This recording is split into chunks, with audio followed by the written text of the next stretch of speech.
Ćao svima i dobrodošli, ček da pustim muziku.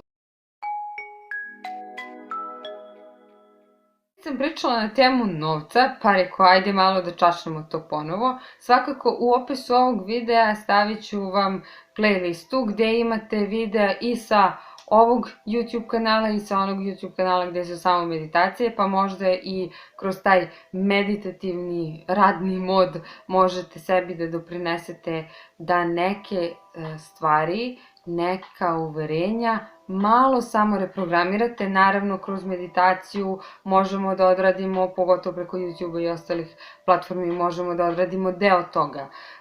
Veći deo je više fokusiran na to i kako vi provodite dan, sa kojom energijom pristupate, sa kojom emocijom pristupate novcu i šta je to što zapravo radite na dnevnom nivou, kako vrednujete i sebe i svoj rad i trud i radi trud drugih ljudi. Zato što i novac je energija, jel da? Ima svoju formu i u materijalnom obliku. Znam da postoje ljudi koji uporno pričaju, ne, mene novac ne interesuje, ja sam samo u duhovnosti, vamo tamo. Pa prijatelju, ti da si u duhovnosti, ti bi imao odnosi sa novcem. Zato što, kroz različite sisteme propagira se i siromaštvo kao jedna od vrlina i nekako mi, naravno da su nam bitnije i te ljudske vrednosti i ljudske karakterne osobine, ali bi bilo stvarno glupo da i dalje u 21. veku, pored svih dostupnih materijala i svih dostupnih besplatnih stvari koje imamo i kako možemo da naučimo o novcu i kako možemo da upravljamo njime i kako to može da nam bude resurs koji imamo na raspolaganju u dovoljnim količinama, ne mora da bude u neograničenim. Nekome je bitnije da ima ograničenu količinu novca zato što jednostavno tako funkcioniše.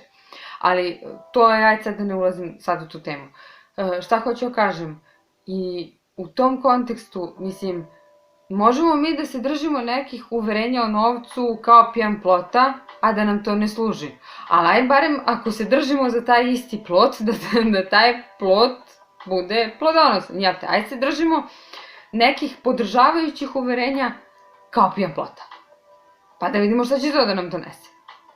Samo malo obrnutom logikom, možda metafora jeste toliko zvučno da verovatno imate da pamtite ovaj plot do kraja života, ali nadam se u pozitivnom smislu, zato što, voli da ima i konkretno i da ima i konkretne stavove, uverenja, sve to što ta neka pravila po kojima se vodi i to je sasvim neka karakteristika i svesnog i nesvesnog uma, ali ajmo da vidimo šta je to što mi stavljamo u prvi plan i šta je to za što se mi držimo ili šta drži nas.